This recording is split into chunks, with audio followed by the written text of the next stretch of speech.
Palantir kills people? That's the headline you see everywhere. And honestly, it's not wrong. I've been talking about Palantir for over a decade. For years, I didn't fully get what they actually did, other than their software sometimes ending up in the hands of people who do kill. There are viral videos screaming about it, so I went deep, really deep into contracts, demos, capabilities, and what I found completely shifted my view. Yes, Palantir is used for surveillance. Yes, police departments relied on it heavily, though some have dropped its use recently. Yes, it's deeply tied to the NSA, CIA, FBI, IRS, ICE, HHS. Yes, their contracts reach every branch of the U.S. military: Army, Navy, Marines, Air Force, Space Force. Yes, it is used by Ukraine and Israel in their military efforts. And now a 400 billion market cap, bigger than Intel and IBM combined. On the surface, it's easy to point at Palantir and say, there's Big Brother. But here's the twist I wasn't expecting. Palantir isn't the real villain. This is going to be an unpopular opinion, but you need to hear the truth. The threat isn't the software. The threat is us. It's the voters who cheer age verification laws without seeing the tracking implications. It's the users who buy Ring cameras and smart devices that feed data upstream. It's the local governments wiring our streets with flock cameras and ALPRs. It's the users who choose phones that capture locations 24/7. It's all of us. Being cavalier about privacy because safety sounds good in the moment. We built the data empire, and now tools like Palantir turn it into superintelligence for governments, militaries, anyone with access. It can be used for good, but it's ripe for abuse. Stay with me. I'm going to show you exactly how Palantir works, where it's deployed, including Ukraine, and why we're the ones who handed over the keys. You're not going to look at surveillance the same way again. And at the end, I see a flaw in the Palantir model. Not everyone is vulnerable to Palantir surveillance. Average people just wanting to disappear from mass surveillance can accomplish some of that, but only if you understand the hooks of the data. Stay right there.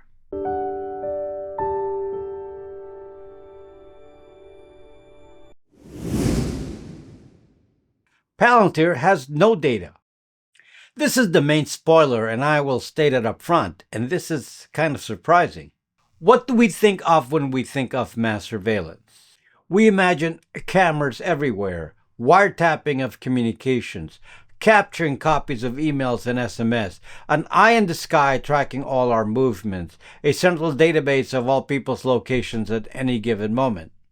Satellites that can capture exact details from miles up in the sky, cell traffic traced and triangulated, automatic license plate readers recording every car. Electronic records of healthcare visits, vaccinations, purchases, IRS records, credit card payments, and now even every click on the internet. But here's the funny part. As much as a lot of this is attributed to Palantir, it actually does not collect any of this data. Google does, Facebook does, Amazon does, Apple does, Microsoft does. Your local government does, your state government does. And of course, the biggest of them all, the US federal government, collects it all, and we already know it from Snowden. So one of the biggest collectors of data is, of course, the surveillance monster that is the NSA.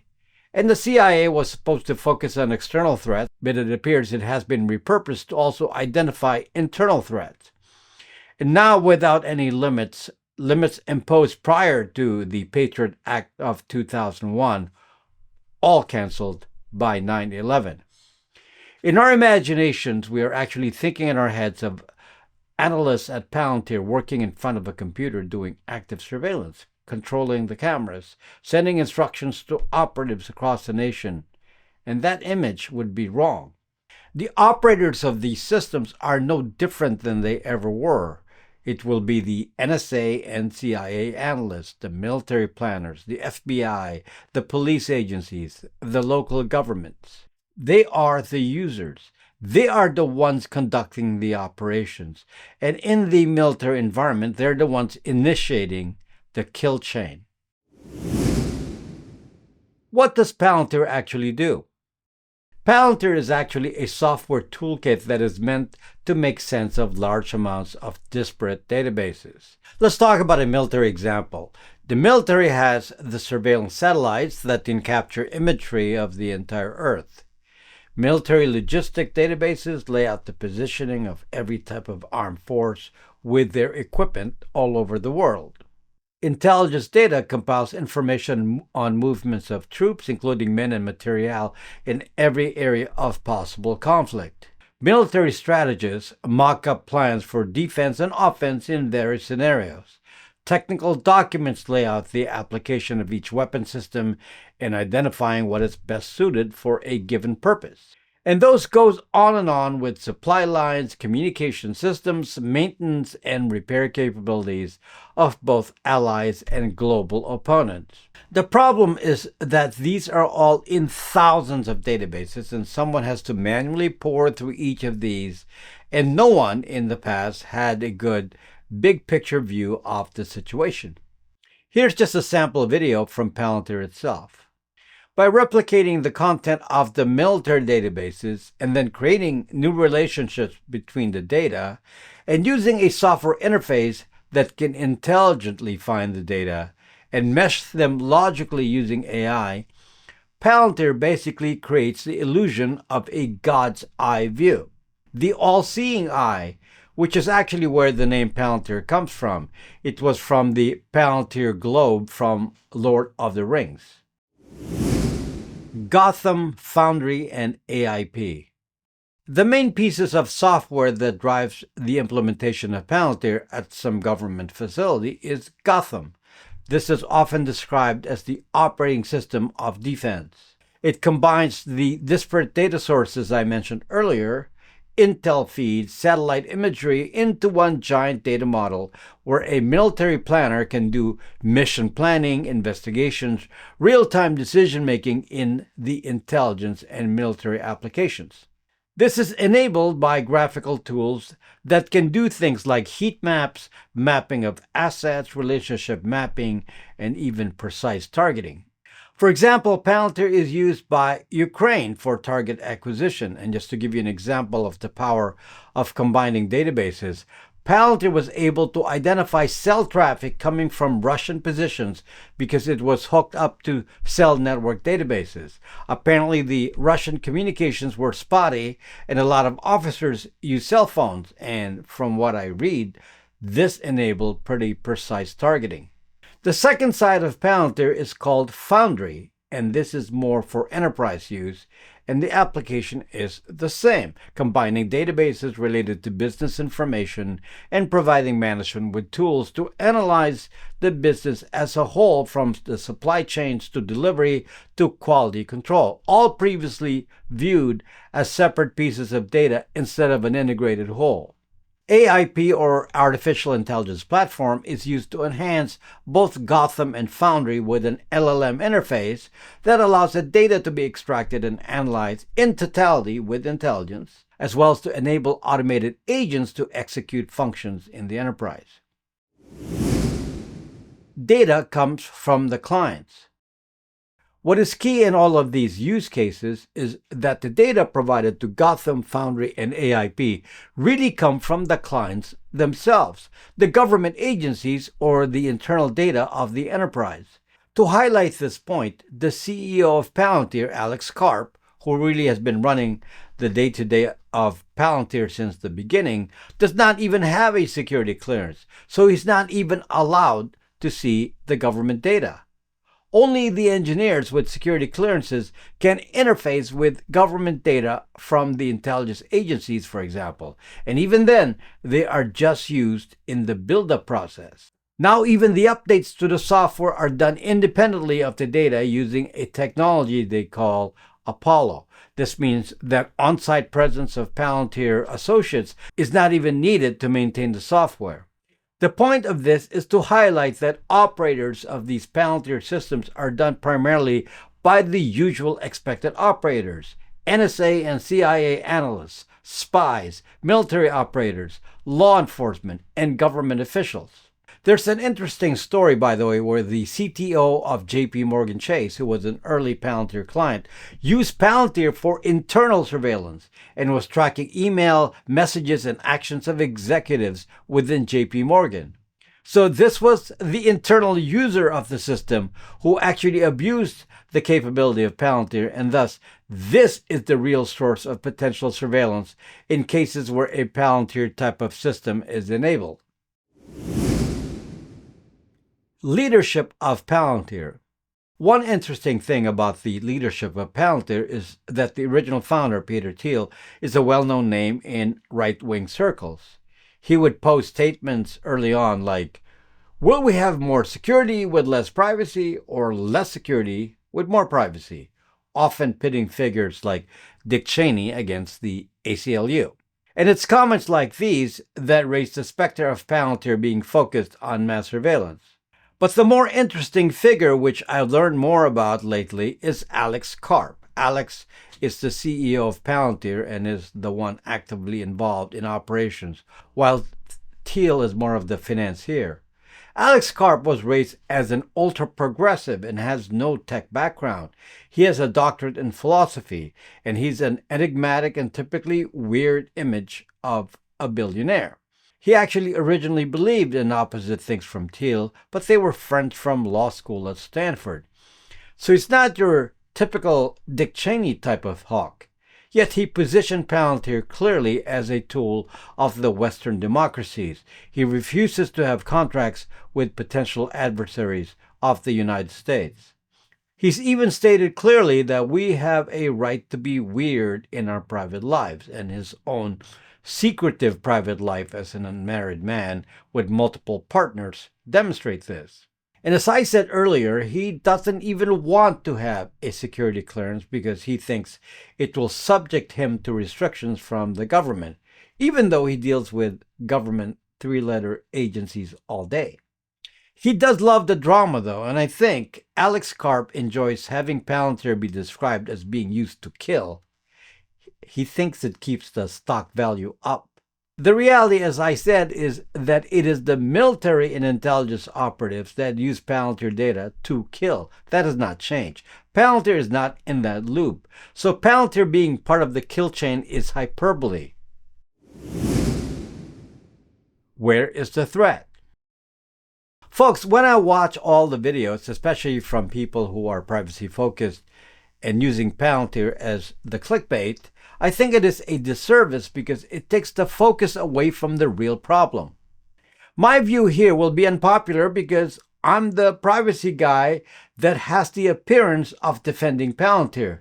But I'm not defending Palantir. It's just that if it's not Palantir, then some other company will take its place and nothing would change. The problem has not really changed from when Snowden revealed the mass surveillance issue. The various three-letter agencies are all engaged in extreme mass surveillance, and the intensity of this at the federal level will surprise you, so I will state them all. But it also now permeated into states and local governments, and new entities like Celebrite have created alternative platforms preferred by law enforcement. The threat has not diminished, it has increased. Let me just focus on the data threat to normal U.S. citizens and exclude the military data and foreign persons from this analysis. First of all, average people in the U.S. are subject to normal data collection from payroll data, social security information, health information, vaccination records, IRS data, even publicly available credit reports, public records, driver's licenses, banking records, credit and monetary transaction records, court records, traffic violations, phone records, and so on. All of this data is keyed into your real name, your address, your citizenship status, your credit rating, your phone records. So you can assume that if Palantir is assigned to be a contractor for a particular government agency, then all this information is immediately part of the database. That's an incredibly big start, and no surveillance is even involved yet. Now we include the surveillance elements. Using AT&T peering stations, the NSA has been collecting your emails. Using the PRISM program, all your phone records are being collated and captured. Using voice print tracking, anyone can be identified by voice. Using cell tracking data, IMSIs of phones can give positions of people. Using the CALEA law, every SMS message is recorded and tracked. Using the location data collected by Cellbrite and other such firms, phones reveal every location. Using flock cameras and automatic license plate readers, ALPRs, there's a trace of every car and where it's going. Using cameras at intersections, cameras record who's in the car. Using ring cameras, private videos of people's movements are captured and made available to law enforcement. These are the pieces that law enforcement has access to, which means these are the databases that will be linked to each other in a Palantir-enabled system using Gotham.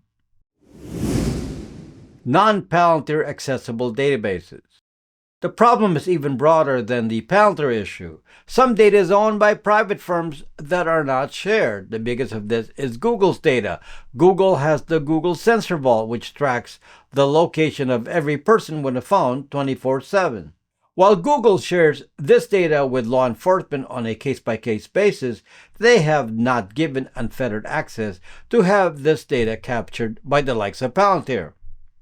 And as I demonstrated in a recent video, Google using your Google ID can capture all of your internet clicks and record it in their database, basically giving a clear indication of all your internet actions. Facebook has immense data on every user of Facebook, including every connection of every person with each other, both publicly or privately via WhatsApp. While some engineers at Palantir have been involved with capturing some Facebook data from the Cambridge Analytica debacle in 2016, there is no direct access to this data from Palantir today. The problem is that these companies have enough data by themselves, and they are the bigger threat because they actually collect data. If this data is ever joined to government data, we are truly zucked. Heads up. Do you get this? We have accepted this. We have accepted because we don't care that most of our phones are tracking us constantly. We don't complain when local governments put cameras and ALPRs in every corner. We don't complain when new laws lay out a requirement that you supply ID for everything. This Show ID law has the common label of Know Your Customer, or KYC, and is frequently a requirement with getting cell phone service. And now here's the new layer, age verification.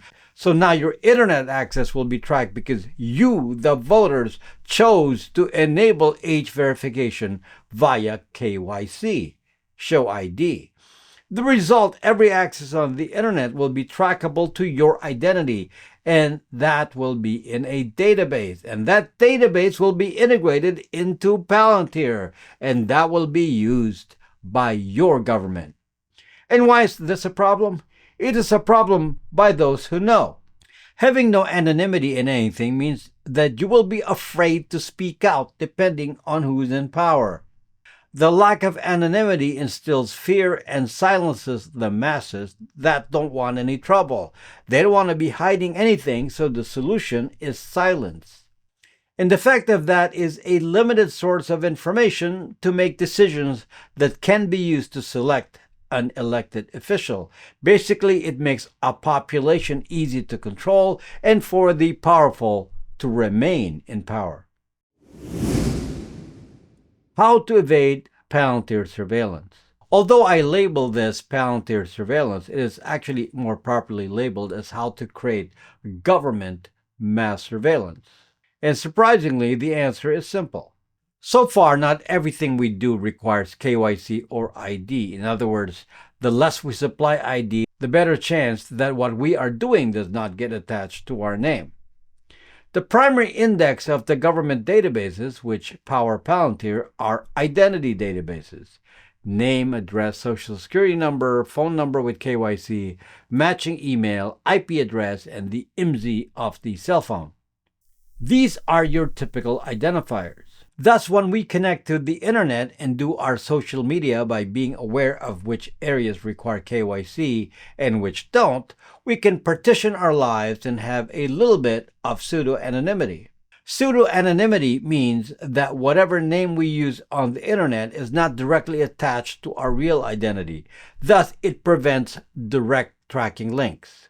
This is not a simple task. It involves being conscious of email addresses used, segregating phone numbers by purpose, avoiding contactless capture, using VPNs to anonymize an IP address, using phones that don't capture your location 24/7, and generally not using a real name. And upcoming threats, including preventing AI agents with see what you see technology from snooping on your device like a Windows recall. I have many videos discussing these. The main focus of this channel is pseudo-anonymity because that breaks the bonds that enable mass surveillance. This is why I'm truly angered by the age verification laws and the laws related to child safety in the EU and the UK. These laws are cover for surveillance. Enable them and you feed into a Palantir database and you will become a future victim. Final thoughts. I need to refocus you all. The threat comes from the data collection. Instead of focusing on Palantir, why are you all ignoring the actual organizations collecting the data? Google, Facebook, Amazon, Microsoft, Apple, three-letter agencies, state government, local government. Stop the laws that enable data collection and you blunt the privacy effects of having a Palantir. Stop using devices that give data to the private companies. Folks, if you're serious about privacy, come join us at BraxMe. It's a growing community where all real privacy people hang out. No censorship, no nonsense. While you're there, check out the tools we actually built and use ourselves. These are all no KYC solutions, no ID. BraxMail, unlimited aliases, no IP leaks. Brax Virtual Phone, real anonymous unlisted phone numbers. Bytes VPN, no logs. Pi-hole DNS, no big unknown corporation. The Google phones and more in the store. The Brax 3 phone second batch is open for pre-order right now at braxtech.net. The first batch sold out shortly after release. Big thanks to everyone supporting us on Patreon, Locals, and YouTube memberships. You keep this channel alive. See you next time.